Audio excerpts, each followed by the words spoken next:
En las remotas colinas del este de Texas, donde los bosques de pino se encuentran con llanuras interminables, una vez hubo una serie de campamentos que prometían salvación a los condenados. Entre 1845 y 1881, más de 300 almas ingresaron a estos campos de redención buscando el perdón de sus pecados. Solo un puñado sobrevivió. Los sobrevivientes hablaban en susurros de rituales de purificación tan extremos que la muerte parecía misericordiosa en comparación. Los investigadores federales que finalmente ingresaron a estos campos en 1881 descubrieron algo mucho más horrible que el fanatismo religioso. Un cementerio secreto que contenía los restos de casi 200 víctimas, cada una con signos de tortura prolongada.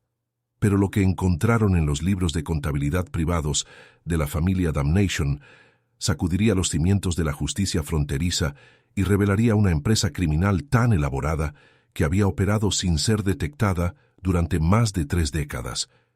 Esta noche descubrimos la historia completa de los asesinos en serie más exitosos en la historia de la frontera estadounidense y la retorcida salvación que ofrecieron a los desesperados y condenados. Antes de continuar con la historia de la familia Damnation y su reino de terror disfrazado de salvación, déjame preguntarte algo. Este canal no es para todos, solo para aquellos lo suficientemente valientes como para enfrentar los capítulos más oscuros de la historia estadounidense. Si eres uno de los pocos que puede manejar historias como esta, presiona el botón de suscripción y déjame saber en los comentarios de qué estado estás escuchando. La verdad que estamos a punto de descubrir desafiará todo lo que creías saber sobre la fe, la justicia y el precio de la redención en la frontera estadounidense. Era el año 1845 y Texas acababa de unirse a la Unión como el estado número 28, después de casi una década como república independiente. La frontera era una vasta extensión sin ley, donde hombres y mujeres desesperados huían de su pasado buscando redención o ruina en igual medida. Era una tierra donde la palabra de un hombre era su vínculo, donde la justicia a menudo llegaba al final de una cuerda, y donde el fervor religioso ardía tan caliente como el sol de verano a lo largo de los senderos polvorientos que conectaban asentamientos dispersos a lo largo de cientos de millas. Comenzó a difundirse la noticia de 3 hermanos que ofrecieron algo precioso a los condenados: la salvación inmediata a través de la purificación de la carne.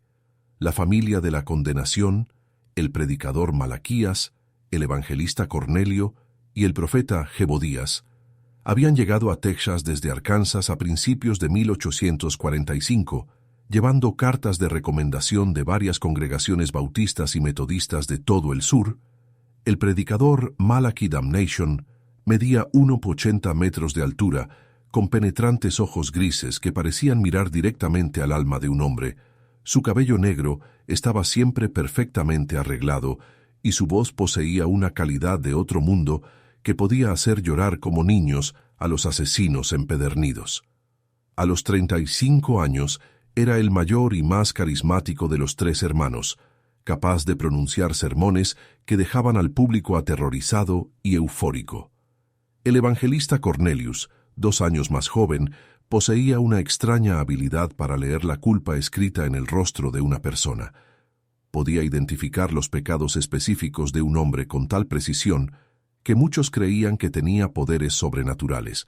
Su figura delgada y sus mejillas hundidas le daban una apariencia estética que reforzaba su reputación de perspicacia espiritual. Cornelius se especializaba en lo que los hermanos llamaban extracción de confesión, hacer que los pecadores revelaran sus secretos más oscuros. El hermano menor, el profeta Jebodías, afirmaba recibir visiones directamente del Todopoderoso. A los 28 años, estaba construido como un herrero con manos enormes que, según él, estaban bendecidas con poderes curativos.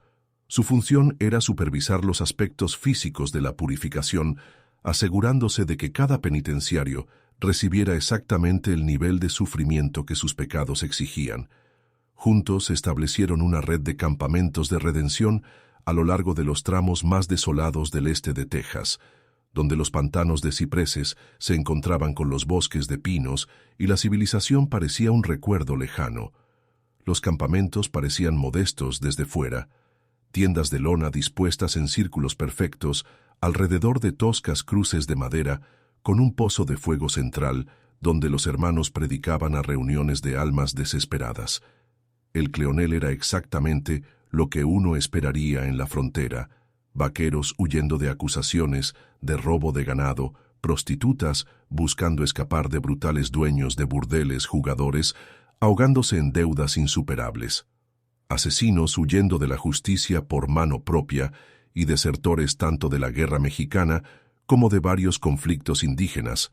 Pero los campamentos también atrajeron a un sorprendente número de ciudadanos aparentemente respetables comerciantes, culpables de fraude políticos, que huyen de escándalos de corrupción, e incluso algunos buscadores legítimos de guía espiritual que habían oído hablar de la reputación del hermano por sus transformaciones milagrosas. Los hermanos de la condenación predicaban un duro evangelio de purificación inmediata que resonó con la naturaleza violenta e implacable de la vida fronteriza. El pecado debe ser quemado como paja en el fuego. Malaquí tronaba, su voz resonaba entre los pinos, mientras las llamas danzaban en su rostro angular. La carne debe sufrir para que el espíritu pueda remontarse a la gloria eterna. No hay atajos para la salvación, solo el estrecho camino del dolor que lleva al paraíso. Su reputación de producir transformaciones milagrosas se extendió por todo Texas y los estados vecinos. Según testimonios que aparecían regularmente en los periódicos fronterizos, los hombres ingresaban a los campamentos como pecadores empedernidos y emergían como nuevas creaciones, mansos como corderos, puros como la nieve de las montañas, listos para difundir el evangelio hasta los rincones más lejanos de la tierra. Fue en una sofocante noche de agosto de 1847 que comenzaron a surgir los primeros informes inquietantes, aunque pocos prestaron atención en ese momento. Un conductor de ganado llamado Samuel Hartwell había tropezado con el pueblo de Marshall, Texas, apenas con vida y hablando en susurros aterrorizados sobre lo que había presenciado en un campamento de redención cerca de las misteriosas aguas del lago Caddo. La apariencia de Hartwell fue impactante para quienes lo habían conocido antes de su viaje espiritual. Una vez que un hombre robusto, tenía 30 años y ahora parecía demacrado y prematuramente envejecido, su cabello se había vuelto completamente blanco. Sus manos temblaban incontrolablemente y se estremecía violentamente ante sonidos inesperados. Lo más inquietante eran sus ojos. Una vez azules brillantes, ahora tenían una cualidad hueca y angustiada que sugería que había visto cosas que ningún hombre debería presenciar. Su historia estaba fragmentada, contada entre ataques de temblor y momentos de silencio catatónico que podían durar horas, según el pastor local que lo acogió. Hartwell se despertaba cada noche gritando sobre el pozo de la purificación, y los gritos que nunca se detenían durante sus momentos más lúcidos. Habló de llegar al campamento buscando perdón por matar a un hombre en una pelea de salón por un juego de cartas en disputa. Dijeron que el dolor limpiaría mi alma. Hartwell le susurró al pastor William Matthews, su voz apenas audible incluso en el silencio de la iglesia. El hermano Malaquí me miró a los ojos y me dijo exactamente lo que había hecho. No solo el asesinato, sino cosas que nunca le había contado a otra alma viviente. Sabía sobre el dinero que le había robado a mi madre antes de irme de Arkansas. Sabía sobre la mujer que dejé embarazada en Nueva Orleans. Lo sabía todo según el relato de Hartwell. El proceso de purificación comenzó inmediatamente al llegar al campamento.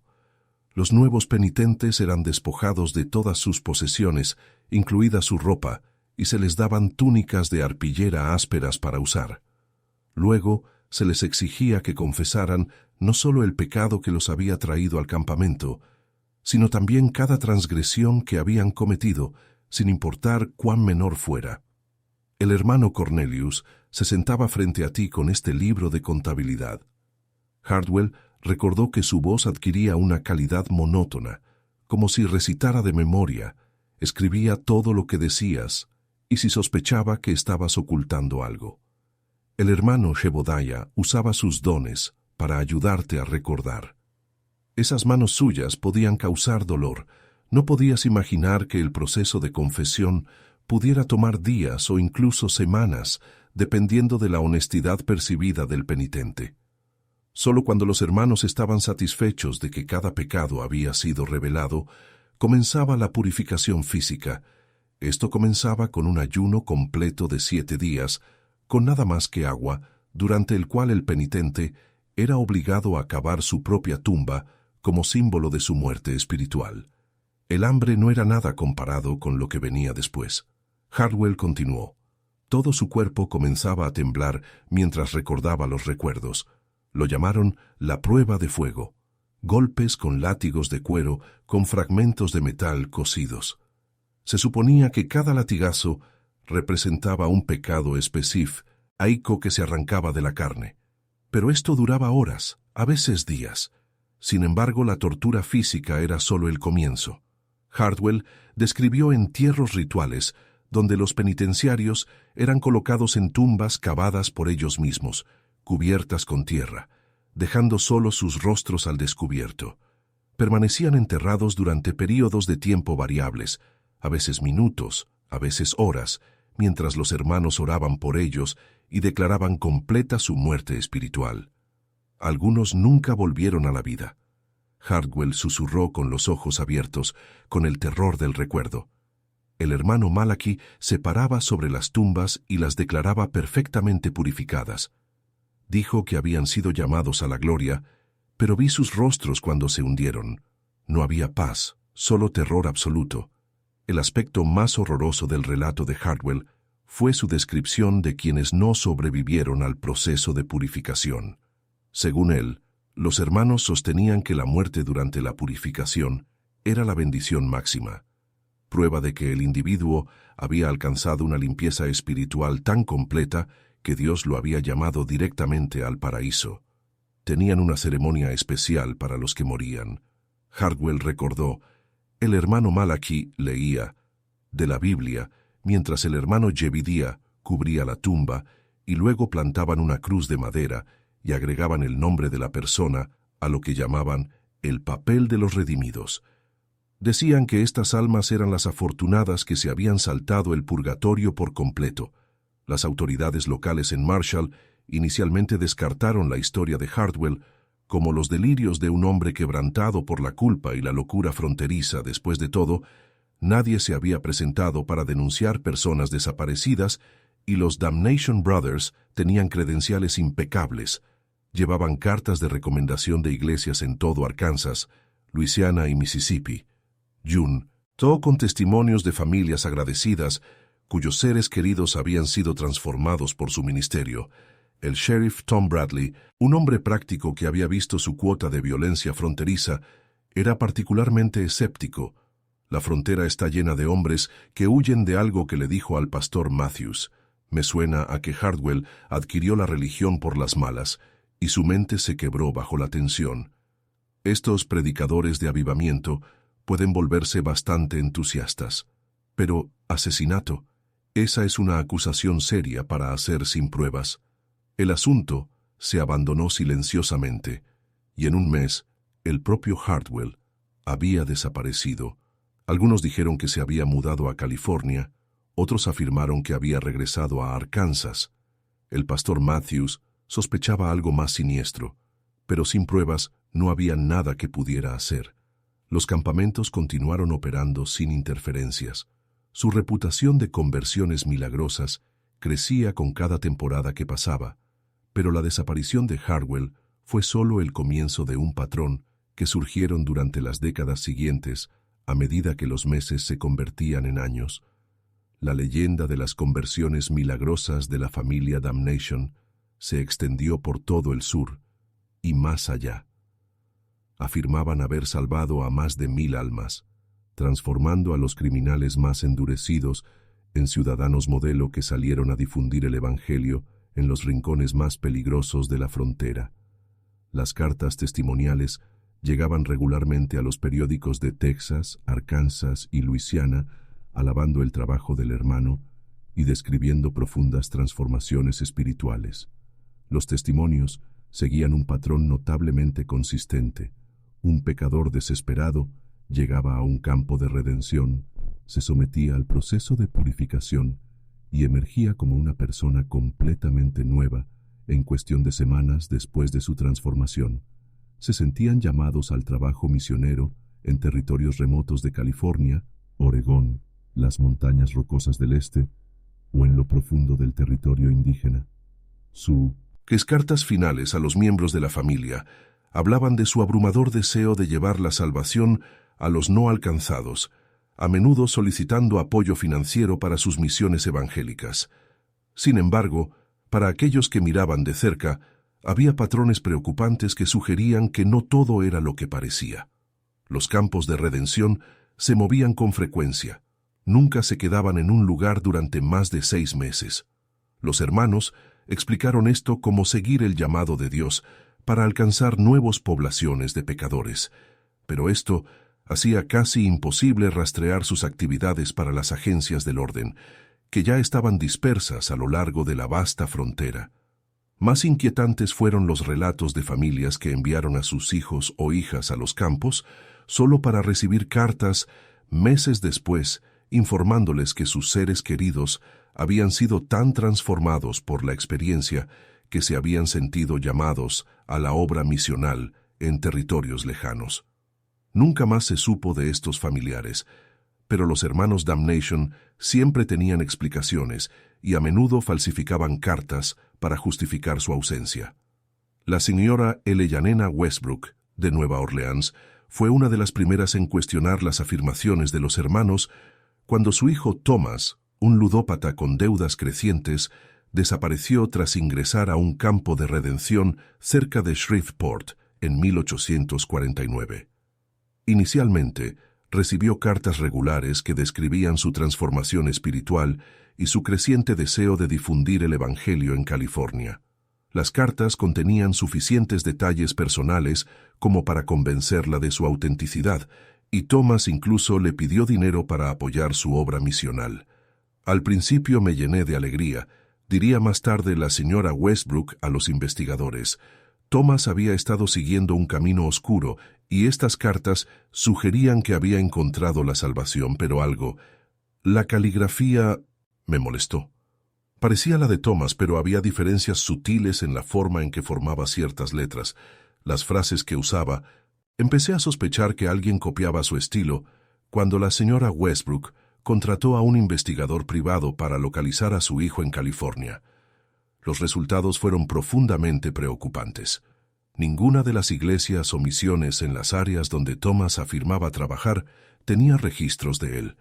Las direcciones que proporcionó en sus cartas eran inexistentes o estaban ocupadas por personas que nunca habían oído hablar de Thomas Westbrook ni de su trabajo misionero.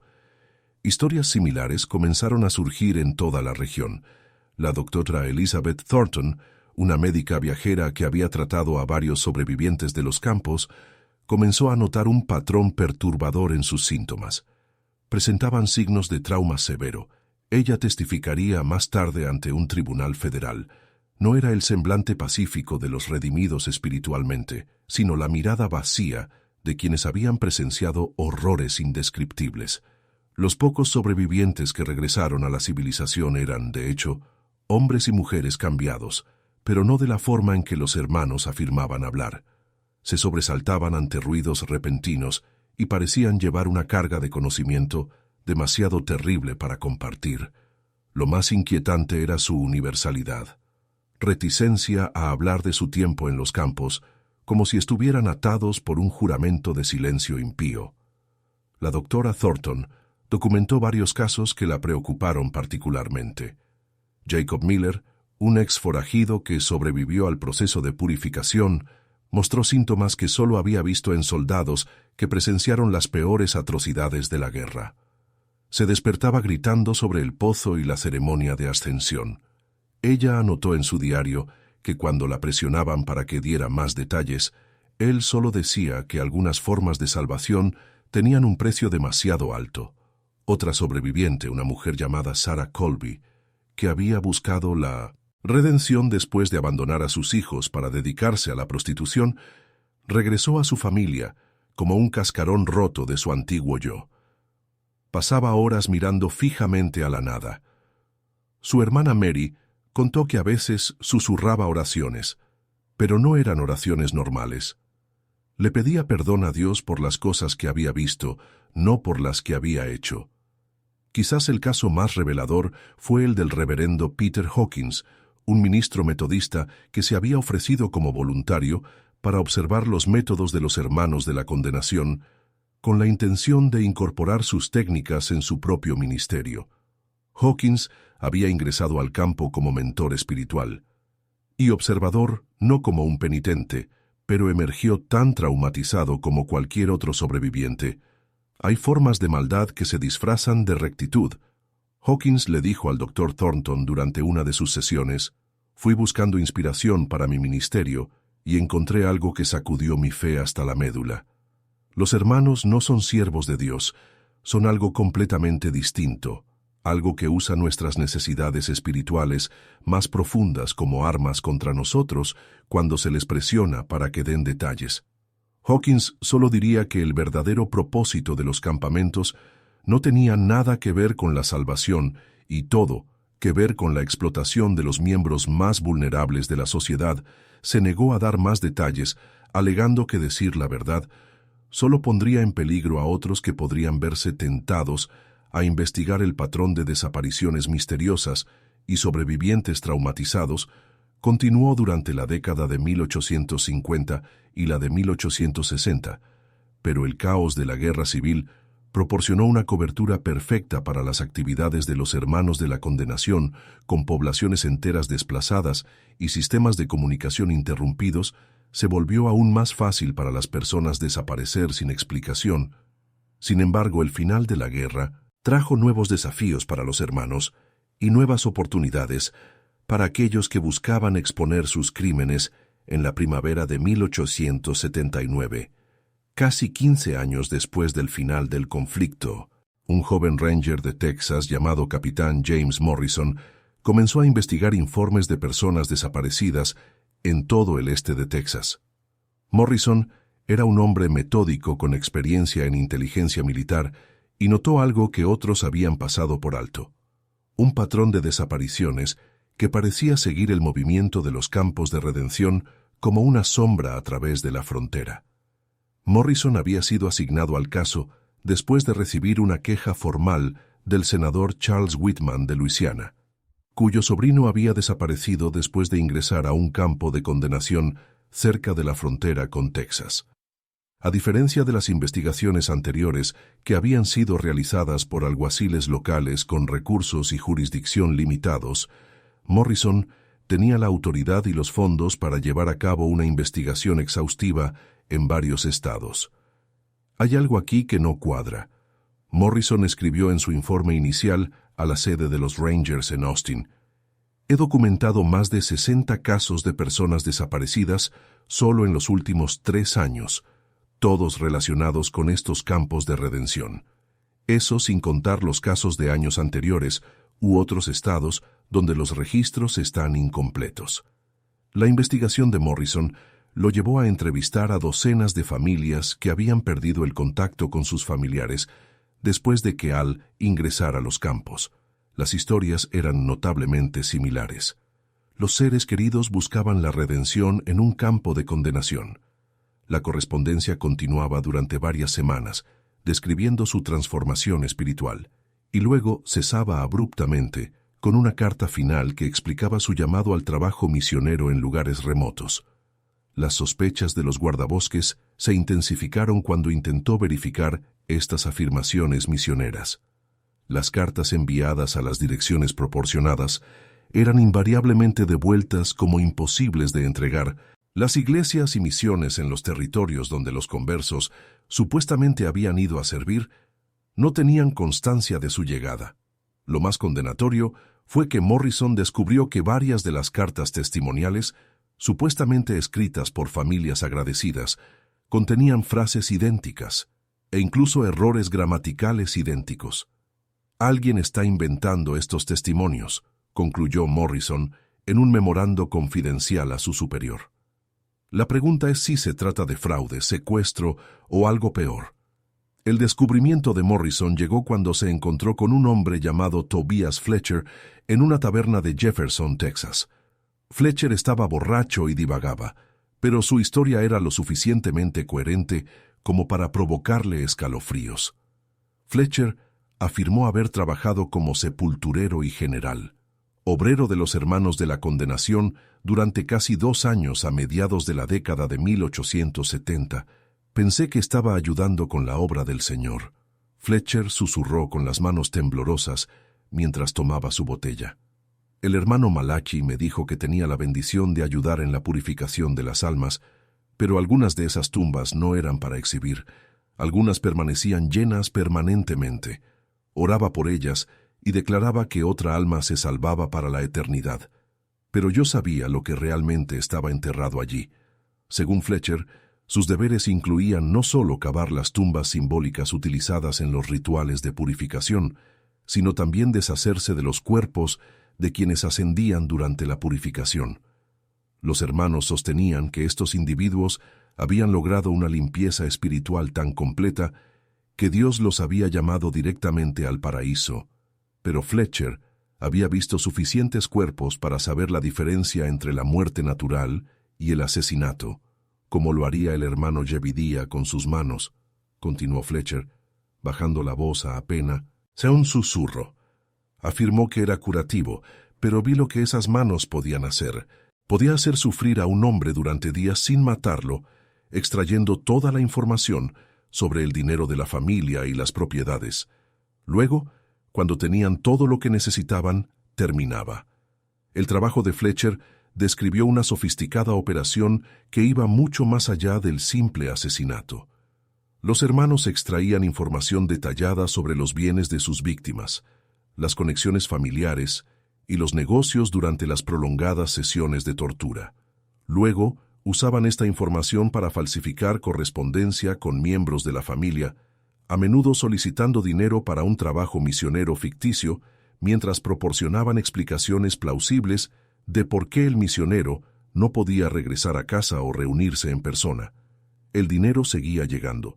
Fletcher reveló que las familias enviaban fondos para apoyar el trabajo de sus seres queridos, difundiendo el Evangelio. Los hermanos lo habían configurado para que el dinero se enviara a través de múltiples intermediarios. Era imposible rastrearlos. Algunas familias siguieron enviando dinero durante años sin saber que sus hijos e hijas estaban muertos y enterrados en tumbas sin nombre. Cuando Morrison presionó a Fletcher para obtener detalles sobre la ubicación de estas tumbas, el comportamiento del hombre cambió por completo. El terror reemplazó la bravuconería de borracho y comenzó a mirar alrededor de la taberna como si esperara que los hermanos de la condenación se materializaran de entre las sombras. Tienen ojos por todas partes. Fletcher tartamudeó de repente, mucho más sobrio de lo que había aparecido momentos antes. Las personas que hicieron demasiadas preguntas sobre los hermanos también consiguieron una forma de desaparecer. No debería haber dicho nada. Dios, ayúdame. No debería haber dicho nada. Fletcher huyó de la taberna esa noche y nunca más fue visto. Algunos decían que se dirigía a California. Otros afirmaban que lo habían encontrado muerto en los pantanos cerca del lago Catawba. Morrison sospechaba esto último, pero Fletcher había proporcionado suficiente información para limitar su búsqueda a un área específica cerca de la frontera con Luisiana, donde, según se informa, los hermanos operaban su último campamento. La información que Fletcher había proporcionado era valiosa y profundamente inquietante. Armado con esta inteligencia y un creciente cuerpo de evidencia, Morrison sabía que era hora de tomar medidas decisivas. Reunió a un pequeño equipo de guardabosques de confianza y partió hacia la región cerca del lago Caddo, donde, según se informa, la familia Damnation operaba su último campamento. El viaje los llevó a través de algunos de los terrenos más remotos e imponentes de Texas. bosques densos donde el dosel bloqueaba el sol y pantanos de cipreses que parecían tragarse el sonido. El equipo de Morrison estaba formado por otros 3 guardabosques. El sargento Bill Crawford, un veterano canoso de las guerras indias, el cabo Miguel Santos, un ex vaquerero con una experiencia inigualable, habilidades de rastreo, y el soldado David Thompson, un joven cuyos ojos agudos y nervios firmes le habían ganado una reputación como un tirador excepcional. Cada hombre había sido elegido por su discreción, así como por sus habilidades. Morrison no podía arriesgarse a que la noticia de su investigación llegara a los oídos equivocados a medida que se acercaban al área. El equipo de Morrison comenzó a notar señales inquietantes que sugerían que algo estaba fundamentalmente mal con la región. La vida silvestre local parecía inusualmente escasa. Incluso los insectos que normalmente plagaban a los viajeros en el clima húmedo del este de Texas estaban notablemente ausentes. Los pocos colonos que encontraron les advirtieron que se alejaran del área, hablando de tierra impía y suelo maldito, donde nada crecería adecuadamente. No hay nada natural en ese lugar, advirtió un viejo trampero llamado Ezekiel Marsh, a quien encontraron en un puesto comercial cerca de Marshall. Llevaban 30 años cazando en estos bosques, y puedo decirles que la tierra cerca del lago no está bien. Los animales no se acercan, y los pocos que regresan cambiaron si es que regresan. La descripción de Marsh del área coincidía con los informes que Morrison había recopilado de otras fuentes. Múltiples testigos describieron una sección de bosque donde los árboles crecían en extraños patrones retorcidos, y donde los sonidos normales de la vida silvestre se silenciaron. Algunos lo atribuyeron a cementerios indígenas u otras causas sobrenaturales, pero Morrison sospechó una explicación más mundana: la presencia de grandes cantidades de materia orgánica en descomposición ciertamente podría afectar los ecosistemas locales. El equipo acampó a varias millas de la ubicación reportada del sitio de redención, planeando observar las actividades de los hermanos de la condenación antes de hacer cualquier movimiento. La estrategia de Morrison fue reunir evidencia irrefutable de actividad criminal antes de confrontar a los hermanos directamente.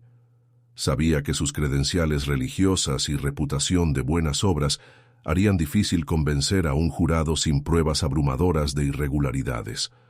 En su primera noche, los guardabosques escucharon sonidos distantes que confirmaron sus peores sospechas. Llevados por el viento nocturno desde la dirección del campamento, llegaron los inconfundibles sonidos de sufrimiento humano, gritos, súplicas y lo que sonaba como cánticos religiosos en idiomas que ninguno de ellos reconoció. No era el llanto de alguien con dolor físico. Morrison luego escribiría en su informe oficial: era el sonido de un alma en absoluto tormento, suplicando misericordia que nunca llegaría. Lo peor era cómo se detenía abruptamente y luego comenzaba de nuevo horas después, casi como si el sufrimiento se estuviera prolongando deliberadamente. Los gritos continuaron intermitentemente durante toda la noche, a veces acompañados por el sonido de excavaciones y lo que parecía ser algún tipo de ceremonia ritual. Cuando amaneció, Morrison y sus hombres encontraron el coraje para realizar un reconocimiento preliminar del área. Lo que descubrieron en los bosques que rodeaban el campamento desafiaría todo lo que creían saber sobre el alcance de los crímenes de la familia Damnation. Tumbas frescas salpicaban el paisaje como un jardín macabro, demasiadas para ser explicadas como elementos simbólicos de un ritual religioso. Morrison contó más de 60 tumbas que parecían haber sido cavadas solo en el último año, cada una marcada con una simple cruz de madera que solo tenía un número. Pero fue el olor lo que convenció a Morrison de que habían encontrado algo realmente horrible. A pesar de los aparentes esfuerzos de los hermanos por administrar su cementerio, el inconfundible olor a descomposición flotaba pesado en el aire húmedo. El soldado Thompson, que había servido como médico en el campo de batalla durante los conflictos indígenas, confirmó las sospechas de Morrison. «Ese es el olor de muchos cuerpos», el capitán Thompson informó lúgubremente. frescos y viejos también. Lo que sea que esté sucediendo aquí ha estado sucediendo durante mucho tiempo. Los Rangers se acercaron al campamento. Empezaron a oír sonidos que les helaron la sangre. Desde la tienda más grande se oía el rítmico sonido del metal golpeando la carne, acompañado de los gritos agonizantes de un hombre y lo que parecían conjuros religiosos. La voz que pronunciaba los conjuros era tranquila, casi conversacional, creando un contraste horroroso con el evidente sufrimiento de la víctima. Morrison se dio cuenta de que estaban presenciando una sesión de tortura activa, probablemente parte del proceso de purificación que Fletcher había descrito.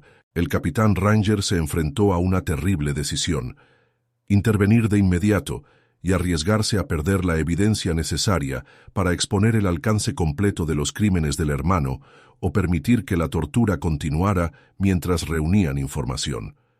La decisión fue tomada por él cuando los gritos cesaron repentinamente, reemplazados por un silencio ominoso que de alguna manera era incluso más perturbador que los sonidos del sufrimiento. Morrison supo que acababan de presenciar un asesinato y cualquier esperanza de salvar a esa víctima en particular se había esfumado. Ahora su prioridad tenía que ser reunir evidencia y prevenir futuras atrocidades mediante señales manuales. Morrison desplegó a sus hombres alrededor del perímetro del campamento. Lo que observaron durante las siguientes horas sentaría las bases para uno de los procesos penales más importantes en la historia de la frontera. Los hermanos. Operaba con la eficiencia de un negocio bien establecido. Sus actividades seguían un horario preciso que sugería años de experiencia y refinamiento. Lo que Morrison y su equipo presenciaron durante su vigilancia pronto los llevaría a profundizar en la investigación, revelando capa tras capa de sofisticación criminal que desafiaba todo lo que creían saber sobre el crimen fronterizo. Documentaron una rutina horrible que revelaba la verdadera naturaleza de la operación de los Damnation Brothers. Cada mañana comenzaba con lo que parecía ser un servicio religioso legítimo, con cantos de himnos y lecturas de la Biblia. Los recién llegados participaban en estos servicios, probablemente creyendo que habían encontrado una guía espiritual genuina, pero a medida que avanzaba el día, la fachada de devoción religiosa gradualmente daba paso a algo mucho más siniestro. Comenzaban sesiones de asesoramiento individual, durante las cuales el hermano Cornelius extraía confesiones detalladas de los penitentes. Estas sesiones a menudo duraban horas, y los guardabosques podían escuchar súplicas cada vez más desesperadas desde el interior de la tienda de confesión. El hermano Cornelius tiene un don para saber exactamente lo que esconde la gente, anotó Morrison en su registro de vigilancia, pero estoy empezando a sospechar de esto divino. La información proviene de fuentes más terrenales. Interrogatorio prolongado, combinado con manipulación psicológica y probablemente tortura. Los hermanos habían perfeccionado un sistema para extraer no solo confesiones, sino también información detallada sobre los activos financieros de sus víctimas, conexiones familiares y cualquier otra cosa que pudiera resultar rentable. Usaban esta información para crear correspondencia falsa convincente con miembros de la familia, a menudo continuando estas relaciones ficticias durante meses o incluso años después de la muerte de la víctima. En privado, Thompson, que se había posicionado más cerca del campamento, informó haber observado las sesiones de curación del hermano Jebediah, que en realidad eran sesiones de tortura diseñadas para romper la resistencia de la víctima. Tiene una colección de herramientas que enorgullecería a un inquisidor español. Thompson susurró durante una de sus reuniones informativas nocturnas y sabe exactamente cómo usarlas para causar el máximo dolor sin matar demasiado rápido. El aspecto más perturbador de la operación del hermano era su naturaleza sistemática. Claramente habían desarrollado sus métodos durante muchos años, refinando sus técnicas para extraer información, falsificar documentos y deshacerse de los cuerpos. El equipo del campamento Morrison que estaba observando obviamente no era el primero. Mostraba todos los signos de una operación bien establecida que se había repetido muchas veces en muchos lugares en la segunda noche de vigilancia. Los Rangers presenciaron lo que los hermanos llamaron una ceremonia de ascensión, su eufemismo para asesinato. Un penitente que aparentemente había sufrido varios días de tortura fue llevado al centro del campamento, donde el hermano Malachi pronunció un largo sermón sobre la bendición de la purificación espiritual. La víctima, apenas consciente y con signos obvios de abuso prolongado, fue liberada ceremonialmente de sus ataduras terrenales por el hermano Jebediah. «No están matando en un ataque de locura religiosa», escribió Morrison en su informe. «Este es un asesinato fríamente calculado, realizado con la precisión de una transacción comercial. Los elementos religiosos son solo una fachada diseñada para proporcionar cobertura psicológica a los perpetradores y explicar la desaparición de la víctima». La ceremonia concluyó con el entierro de la víctima en una de las tumbas numeradas. El hermano Malachi registró la ascensión en un libro de contabilidad encuadernado en cuero. Los Rangers se dieron cuenta de que estaban presenciando el paso final de un proceso que probablemente se había repetido cientos de veces durante las últimas 3 décadas. Pero el equipo de Morrison también descubrió evidencia de que los crímenes del hermano se extendían mucho más allá del simple asesinato por lucro. Oculta en los bosques que rodean el campamento, encontraron lo que parecía ser un taller donde se guardaban documentos, falsificación y otras actividades delictivas planeadas. Los hermanos claramente habían estado involucrados en todo, desde falsificación de moneda hasta fraudes que abarcaban varios estados.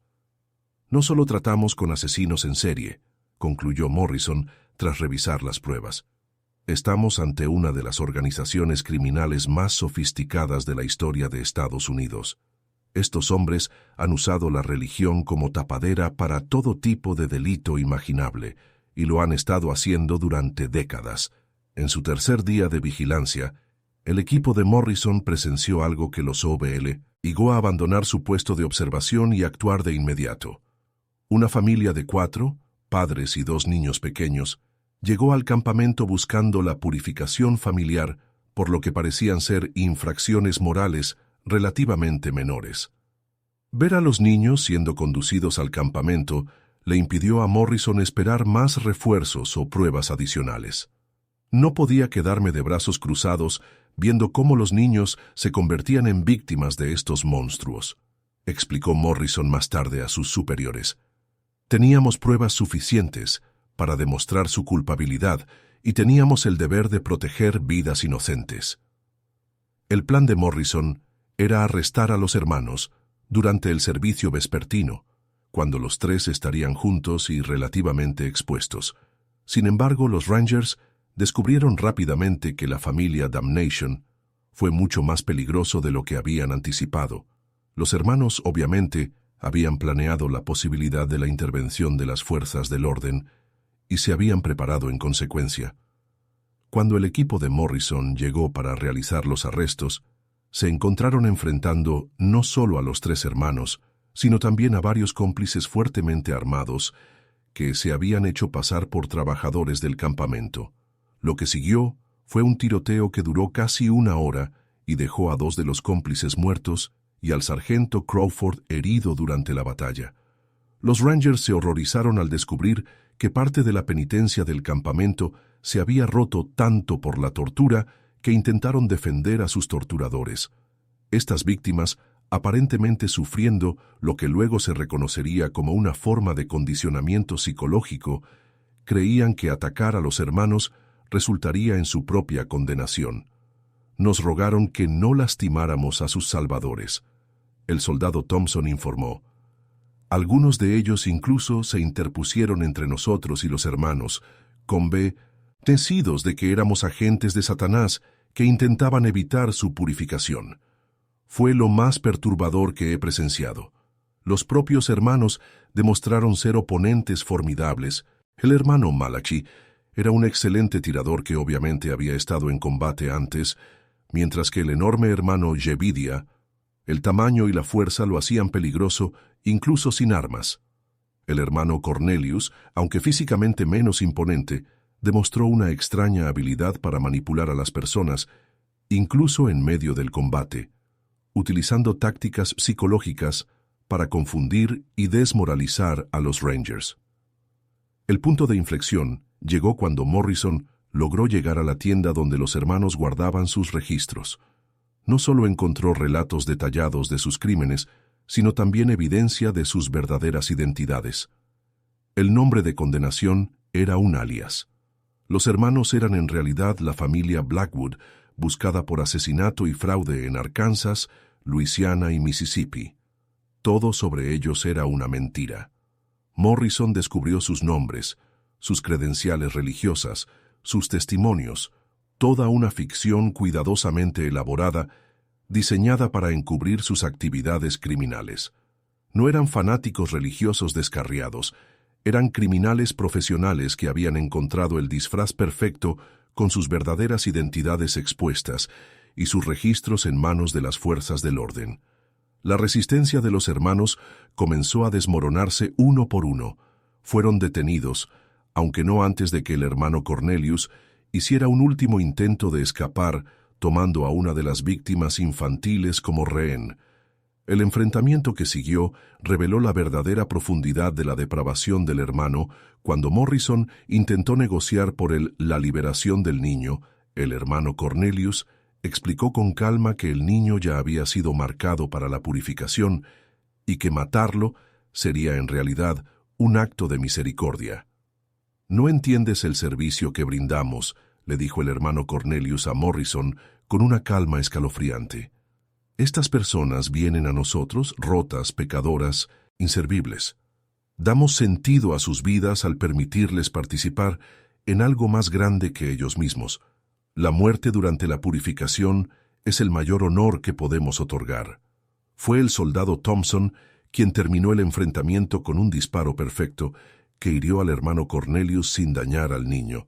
Los cómplices restantes se rindieron de inmediato, aparentemente reconociendo que su causa estaba perdida con la amenaza inmediata neutralizada y los hermanos finalmente bajo custodia. El equipo de Morrison pudo comenzar la ardua tarea de descubrir el alcance completo de lo que habían descubierto. Lo que descubrirían en las horas y días siguientes superaría incluso sus peores expectativas. Documentar el alcance completo de sus crímenes.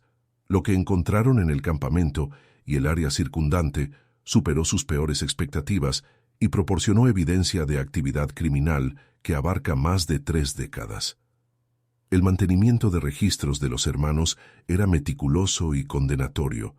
Sus libros de contabilidad contenían información detallada sobre más de 400 víctimas, incluyendo nombres, antecedentes, métodos de ejecución y las cantidades de dinero extraídas a sus familias mediante correspondencia fraudulenta. Los registros mostraron que los hermanos habían estado operando desde al menos 1843. 2 años antes de su llegada a Texas, llevaban registros como si fuera un negocio. Morrison informó que a cada víctima se le asignaba un número y rastreaban todo: cuánto dinero se robaba, qué información se extraía, incluso qué métodos de tortura eran los más efectivos para los diferentes tipos de personas. Es el enfoque más frío y metódico para un asesinato que jamás haya visto. La evidencia física fue igualmente horrible. La excavación de las tumbas numeradas reveló los restos de casi 200 personas, la mayoría mostrando signos de tortura prolongada antes de la muerte. Las víctimas tenían edades comprendidas entre adolescentes y personas mayores, e incluían tanto hombres como mujeres de todos los ámbitos de la vida. El examen forense de los restos realizado por la doctora Elizabeth Thornton y un equipo de expertos médicos traídos de Austin y Nueva Orleans reveló la naturaleza sofisticada de los métodos de tortura de los hermanos. Claramente habían estudiado anatomía y psicología humana. La doctora Thornton informó que sus técnicas estaban diseñadas para maximizar el sufrimiento mientras mantenían a las víctimas con vida el mayor tiempo posible. El descubrimiento que más sorprendió a los investigadores fue la evidencia: que los hermanos habían estado experimentando con diferentes métodos de tortura prolongada, aparentemente buscando desarrollar técnicas de interrogatorio más efectivas. Algunas víctimas mostraban signos de haber sido sometidas a múltiples métodos de tortura diferentes durante períodos prolongados, lo que sugiere que su sufrimiento había sido utilizado como una forma de investigación.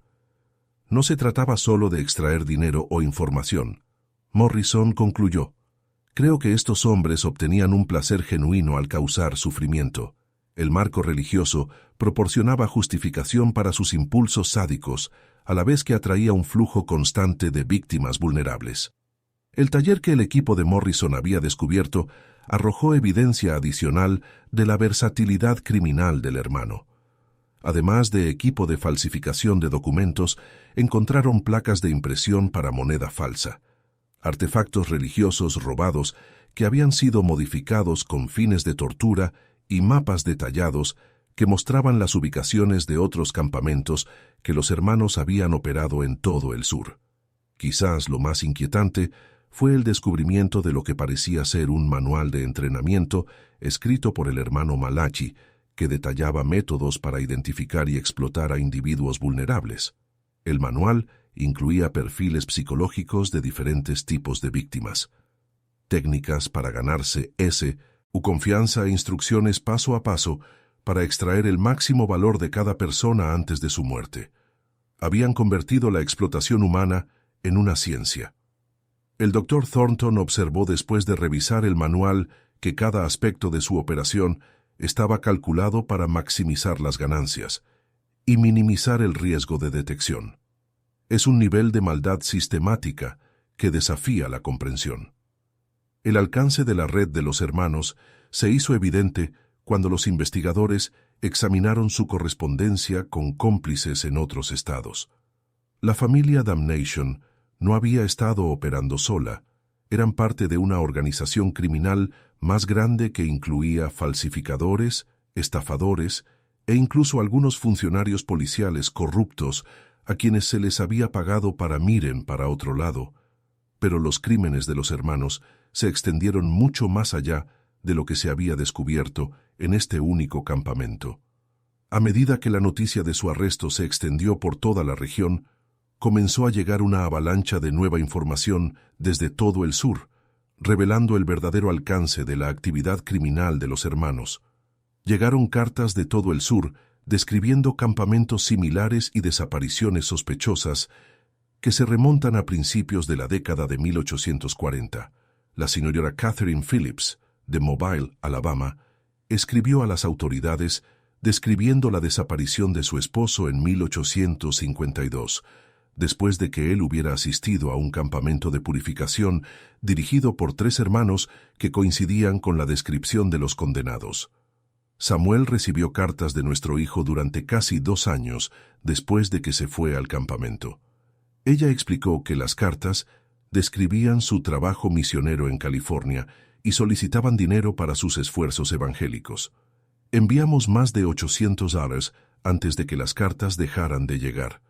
Surgieron historias similares de Luisiana, Arkansas, Mississippi e incluso territorio indígena. Surgió un patrón de campamentos que operaban durante 6 a 12 meses en lugares remotos antes de seguir adelante, dejando solo historias vagas de conversiones exitosas y misioneros fallecidos. La investigación reveló que los hermanos habían perfeccionado un método para explotar la mala comunicación. Los sistemas de la era fronteriza, al operar en áreas remotas y mover constantemente su base de operaciones, habían hecho casi imposible que las agencias policiales rastrearan sus actividades o conectaran desapariciones en diferentes jurisdicciones. Entendían mejor que la mayoría de los funcionarios policiales cómo explotar las debilidades de nuestro sistema. Morrison señaló en su informe final que eligieron sus ubicaciones cuidadosamente, apuntando a áreas donde las autoridades locales estaban abrumadas o corruptas, y se fueron antes de que alguien pudiera construir un caso en su contra. Los hermanos también habían cultivado relaciones con funcionarios corruptos que les proporcionaron advertencias anticipadas de las investigaciones y los ayudaron a establecer sus credenciales falsas. Varios alguaciles, jueces e incluso algunos ministros finalmente estuvieron implicados en la conspiración, al haber aceptado sobornos para proporcionar testimonios o hacer la vista gorda cuando se reportaron actividades sospechosas. El alcance financiero del fraude fue asombroso. Los investigadores estimaron que los hermanos habían extraído más de $50,000 de las familias de las víctimas a través de su fraudulento esquema de corresponsales misioneros. Una suma enorme para la época que representaba los ahorros de toda la vida de cientos de familias, pero el daño psicológico se extendió mucho más allá de la pérdida financiera. Familias en todo el sur habían pasado años creyendo que sus seres queridos estaban realizando un trabajo noble, difundiendo el Evangelio solo para descubrir que habían sido asesinados en unos días o semanas después de ingresar a los campamentos. La revelación destruyó no solo a las familias individuales, sino a las comunidades enteras que se enorgullecían de apoyar lo que creían que era un trabajo misionero importante. ¿Crees que los humanos son capaces de tal malvado calculado? Los hermanos Damnation nos obligan a enfrentar preguntas incómodas sobre la naturaleza en sí mismos. El pasado de Estados Unidos. Ahora continuamos con el cálculo final del hermano. La creciente evidencia y la protesta pública por la justicia significaban que los procedimientos legales contra los hermanos Damnation se convertirían en uno de los juicios más observados en la historia de la frontera, y rápidamente se convirtieron en uno de los procedimientos penales más sensacionales en la historia de Texas. El tribunal fue empacado diariamente con los reporteros de los espectadores y los miembros de la familia que habían viajado por todo el sur de la justicia de la Fiscalía de los Fiscaltales. La tarea desafiante de presentar evidencia de crímenes que habían ocurrido durante casi 4 décadas y en múltiples estados. El caso se complicó por el hecho de que muchos testigos potenciales habían sido asesinados, y gran parte de la evidencia consistió en los propios registros meticulosos del hermano. Los caballeros del jurado, que Maxwell declaró en su declaración de apertura, que está a punto de escuchar evidencia de crímenes tan atroces, tan sistemáticamente malvados, que desafían nuestras creencias fundamentales sobre la naturaleza humana, que los acusados han disfrazado como sirvientes de Dios, mientras se atienden solo a sus propios deseos retorcidos y se alimentan a los hermanos de la defensa, los abogados prominentes, los abogados de los hermanos, los James, que se convirtieron en el retrato de los hermanos que han sido los hermanos, los hermanos que han sido los hermanos, los que han sido los hermanos, los hermanos, los hermanos, los que han sido los hermanos, los hermanos que han sido los hermanos, los que han sido los hermanos. Motivado por el fervor espiritual genuino, Simal, Worthington argumentó que los hermanos habían creído genuinamente que estaban salvando almas y que cualquier muerte había sido resultados no intencionales de las prácticas religiosas excesivamente entusiastas, que mis clientes son culpables de que el celo excesivo, tal vez incluso la negligencia penal de Worthington, pero que no son de los asesinatos en frío.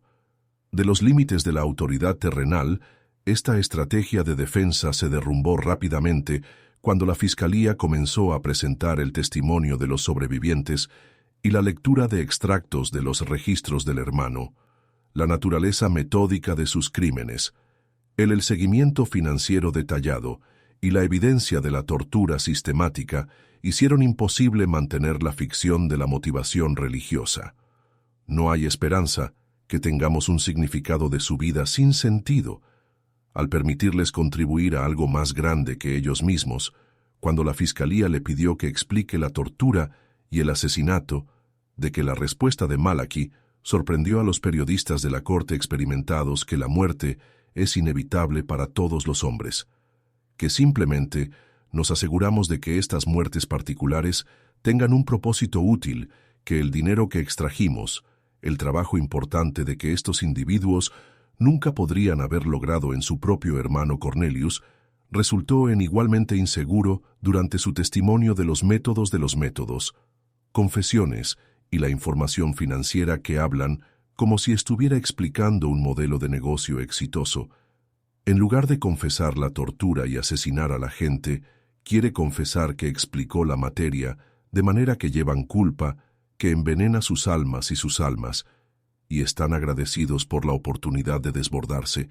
Mi regalo era simplemente saber cómo ayudarlos a superar su renuencia natural a decir la verdad completa.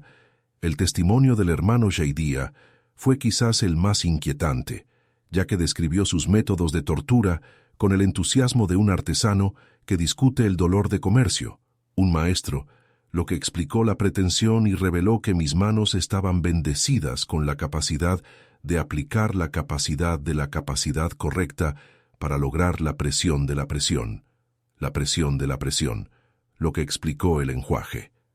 Reforzado por el testimonio de la doctora Elizabeth Thornton, quien proporcionó un testimonio médico experto sobre las lesiones de la víctima y la naturaleza sofisticada de los métodos de tortura utilizados. Los testigos proporcionaron relatos de primera mano de la manipulación psicológica de la tortura y el asesinato sistemático que habían presenciado durante su tiempo en los campamentos. Samuel Harwell, el conductor de ganado, cuyo testimonio de 1847 había planteado sospechas por primera vez. Acerca de los campamentos, fue devuelto a testificar a pesar de su obvio trauma psicológico, que su descripción del proceso de purificación proporcionó al jurado una comprensión detallada de cómo operaron los hermanos. No solo querían matarnos. Hartwell testificó su voz apenas audible en la sala de la sala. Otros sobrevivientes corroboraron el relato de Hartwell y proporcionaron detalles adicionales sobre los métodos de Brothers. Rebecca Marsh, una exprostituta que había sobrevivido 3 semanas en un campamento, describió cómo los hermanos usaron la manipulación psicológica para romper la resistencia de su víctima. Le diría que su sufrimiento fue necesario para que su salvación, ella lo hiciera, lo que le hizo sentir a la municipación de que le hicieron que usted creyera que lo hicieron, y lo que le había creído que le habían hecho que usted fuera lo que creía que usted lo hizo. Que creer que te convertiría en uno de los benditos quizás más inquietantes fue el testimonio de Jacob Wheeler, un ex cómplice que había ayudado a los hermanos con sus operaciones de falsificación antes de desarrollar una conciencia y escapar de Wheeler. Proporcionó detalles internos sobre el alcance de la empresa criminal y la planificación a largo plazo de los hermanos que se habrían asignado a Wheeler, que sabían exactamente, que sabían que cada largo por lo largo, en cada lugar de los sospechosos, antes de que se hubieran mapeado para que los rutas de escape y que tenían que saltarían exactamente por el momento de la red de los sospechosas y que habrían mapeado. Incluso, tenían planes de contingencia para qué hacer si la policía obtuviera un testimonio de Wheeler demasiado cercano. Reveló que los hermanos habían planeado expandir sus operaciones a California y Oregón, donde había sido la fiebre del oro. Crearon nuevas poblaciones de personas desesperadas que podrían ser vulnerables a sus esquemas. Vieron la migración occidental como una oportunidad de negocio. Explicó a todas las personas que se dirigían al oeste con dinero y sin conexiones familiares, para rastrearlos si desaparecían. Uno de los momentos más impactantes del juicio, cuando se produjo el fiscalía y los registros de las historias criminales de los hermanos del hermano. Había sido buscado por asesinato y fraude desde 1841. Los hermanos Blackwood habían operado originalmente como hombres de confianza en Little Rock, Arkansas, antes de graduarse a delitos más graves que su primer asesinato, conocido, había ocurrido en 1842, cuando mataron a un comerciante rico que habían descubierto sus actividades fraudulentas. En lugar de enfrentar la justicia, que habían huido el oeste y asumieron las identidades de los ministros de los credenciales, de las credenciales, de una persona que se han quemado a la iglesia de la iglesia. El fiscal de ficción construido Maxwell reveló a la aturdida sala del tribunal que estudiaron prácticas religiosas legítimas y terminología lo suficientemente bien o para engañar incluso a los ministros experimentados toda su identidad, ya que la familia Damnation era un disfraz elaborado creado para proporcionar cobertura para sus actividades criminales. La revelación explicó a muchos de las inconsistencias que tenían problemas con problemas a lo largo de los años. Los hermanos, interpretaciones inusuales de la doctrina cristiana de su renuencia a asociarse con otros ministros y su constante movimiento entre ubicaciones, tenían sentido cuando se veían como el comportamiento de los delincuentes que mantenían la evidencia de ADN. Falsas identidades también revelaron que uno de los hombres se llamaba a sí mismo Jedidiah. No estaba relacionado. En realidad, no estaba relacionado con los otros dos récords de Jebidiah, que en realidad se había dado cuenta de Walter, que había dado de baja a los hermanos que había sido descendedor de que el tribunal de Jebibé había sido en realidad. El ejército de brutalidad hacia los prisioneros durante la guerra mexicana Grimm se había unido a los hermanos Blackwood en algún momento a fines de la década de 1840 y había demostrado ser tan valioso para sus operaciones que lo habían incluido en su asumida identidad familiar. Después de deliberar por menos de 3 horas, el jurado devolvió los veredictos de todos los aspectos de los 3 defensores de la evidencia, que había sido tantos, y que no se realizó el juicio de la posibilidad de que no hubo un valor de puta. Caldwell, un hombre severo que había presidido muchos casos de justicia fronteriza, pronunció oraciones que reflejaban la naturaleza sin precedentes de los crímenes en mis 30 años en el banco, que declaró: nunca se encontró con el mal de tal naturaleza calculada sistemática que sus crímenes representan no solo asesinato y fraude, sino un asalto a los fundamentos de la sociedad civilizada. El hermano de Jacob Blackwood, Malachi, fue sentenciado a muerte, y al colgar por 17 cargos de asesinato de primer grado, Cornelius Blackwood, el hermano Cornelius, recibió la misma sentencia por 12 cargos de asesinato y numerosos cargos de fraude y tortura. Walter Grimm, el hermano Jebidiah, fue sentenciado a la muerte por 23 cargos de asesinato, por las muertes más confirmadas que cualquiera de sus socios. Las sentencias se sentenciaron en noviembre de 1582, que habían viajado desde todo Texas y los estados circundantes para presenciar las ejecuciones. Incluso en la horca, los 3 hombres no mostraron remordimiento por sus crímenes. Las palabras finales de Jacob Blackwood fueron características de la arrogancia que había mostrado a lo largo del juicio. Dimos vidas sin sentido y su propósito a las muertes sin propósito. La historia reivindicará a nuestros métodos, incluso a la sociedad de la sociedad.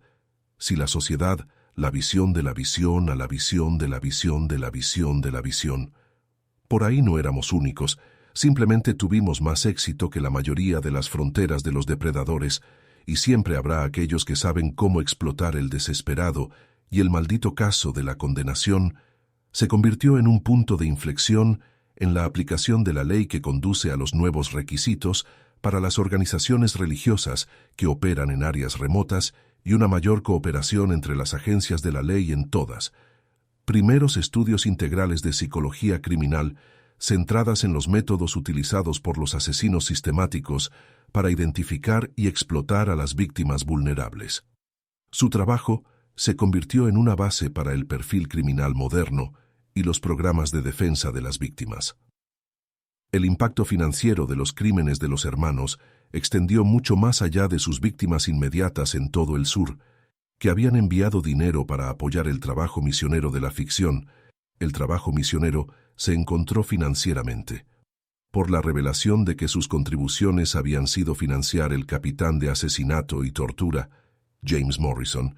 Fue promovido a mayor y puesta a cargo de un nuevo grupo de trabajo multiestatal, diseñado para investigar a las organizaciones penales que operan a través de las líneas estatales, que su enfoque metódico de la investigación se convirtió en un modelo para investigaciones penales complejas en todo el estadounidense. De los estadounidenses en la estadounidense de los estadounidenses.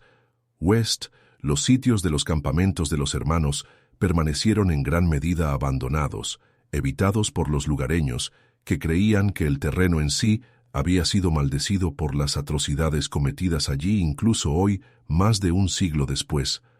Algunas de las áreas remotas del este de Texas donde se dice que la familia de la damnación operaba, no está atentada por los espíritus de la naturaleza que buscaban la salvación y el horror de la historia de las fuerzas de condenación, de las fuerzas de condenación, de las fuerzas de condenación, de las fuerzas de condenación de los Estados Unidos, que se encuentran a la verdad, que las fuerzas de la condenación de los que se convierten en los espíritus de la naturaleza. Existe dentro de la sociedad aparentemente civilizada, sus crímenes fueron posibles no solo por su propia depravación, sino por un sistema social que no pudo proteger a sus miembros más vulnerables, que los hermanos tuvieron éxito durante tanto tiempo, porque entendieron cómo explotar las brechas en la sociedad fronteriza, la mala comunicación entre las jurisdicciones, la renuencia a investigar la desaparición de las salidas sociales y el suposición general de que las actividades religiosas fueron inherentemente benévolas, que se convierten mejor en la sociedad. Se convierten en la sociedad mejor para la sociedad. La redención en armas contra las personas que más necesitaba protección, tal vez la más inquietante, es la comprensión de que los hermanos Damnation no eran aberraciones ni anomalías, sino productos de un sistema que creaba condiciones ideales para su tipo de comportamiento depredador. La combinación de la frontera de desesperación de aislamiento y la aplicación débil de la ley crearon oportunidades que fueron explotadas inevitablemente por aquellos dispuestos a abrazar el mal absoluto. Su historia sirve como un recordatorio permanente de que el mal a menudo usa la máscara de la justicia y que los depredadores más peligrosos son aquellos que explotan las necesidades espirituales y emocionales más profundas en el mundo, en el que las personas buscan el significado y la redención. Siempre habrán aquellos listos para ofrecer los falsos a los falsos. Afirmado que ofrecieron salvación a los malditos, pero al final demostraron que algunas formas de condenación son mucho peores que cualquier pecado que sus víctimas habían cometido. Su legado está escrito en tumbas sin marcar dispersas en la frontera estadounidense. Un testamento de las profundidades del mundo humano y el precio de la confianza fuera de lo que piensa sobre este capítulo oscuro de la historia estadounidense, de la historia que usted cree que existir un mal sistemático en nuestro mundo moderno, o el precio de la maldición de sus pensamientos de los hermanos de maldición. Los comentarios a continuación, si encontraste esta historia tan escalofriante como miles de otros, se han asegurado de suscribirte a nuestro canal y llegar a esa campana de notificación, porque la frontera estadounidense tiene muchos más oscuros. Los secretos que esperan ser descubiertos. Comparten este video con alguien que aprecia las sombras de la historia y recuerda que a veces el mayor mal viene disfrazado de salvación. Hasta la próxima vez, que permanezca atento a aquellos que explotarían la fe para sus propios propósitos retorcidos.